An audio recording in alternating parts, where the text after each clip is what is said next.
फक्त 13 लोक तुमचे निवडून आलेले आहेत. ठीक आहे, काँग्रेस पक्ष दळभद्री आहे हो, पण त्या दळभद्री पक्षाला 17-18 जागा मिळाल्या. तुमच्या विरोधात मतं मागणारे जे पक्ष आहेत, महाराष्ट्रवादी गोमांतक पक्ष, गोवा फॉरवर्ड, ह्यांनासुद्धा 3-3 जागा मिळाल्या. आणि ह्यांचा प्रचाराचा रोग भारतीय जनता पक्षाच्या भ्रष्ट कारभाराविरुद्ध होता. गोवा फॉरवर्डसारख्या पक्षाचा रोग मनोहर पर्रीकरांच्या एकाधिकारशाहीविरुद्ध होता. फिक्सर म्हटले ते मनोहर पर्रीकरांना वारंवार. अशा लोकांना घेऊन जर तुम्ही सरकार स्थापन केलं असेल तर तो गोव्याच्या लोकमताचा अनादर आहे. आणि असं सरकार हे फार काळ टिकत नाही, टिकणार नाही, असं राजकीय अनुभव आणि इतिहास सांगतो. वेंचणुके पयलीं युती आशिल्ल्यान सुदिनान निर्णय घेवचे पयलीं सुभाष वेलिंगकारा कडेन उलोवपाक जाय आशिल्लें. आज खंय तो मुख्यमंत्री आसपाचो.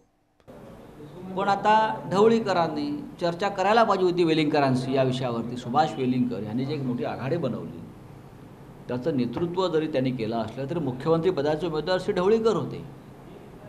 पण त्या ढवळीकरांनी आता उपमुख्यमंत्री पदासाठी उडी मारली तिकडे. कदाचित ते काही काळ थांबले असते अजून तर गोव्याचं राजकारण बदलण्याची ताकद त्यांच्या 3 आमदारांमध्ये होती. कदाचित ते मुख्यमंत्री होऊ शकले असते. पण काही लोक सत्तेशिवाय राहू शकत नाही आणि मग राज्याचं आपलं नुकसान करून घेतात असं दिसतंय आता.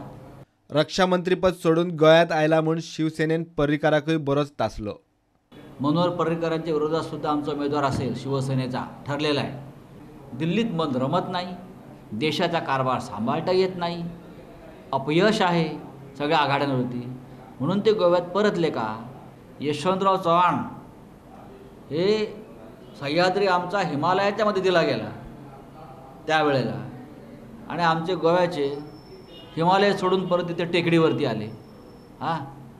इतिहास त्यांनी समजून घेतला पाहिजे. का गोव्यात कोणी दुसरा लायक माणूस नव्हता का? एकच आहे का मुख्यमंत्री पदाला लायक माणूस गोव्यामध्ये? दुसरं कोणीच नाही. प्रुडंटा खातीर तुळशीदास च्यारी.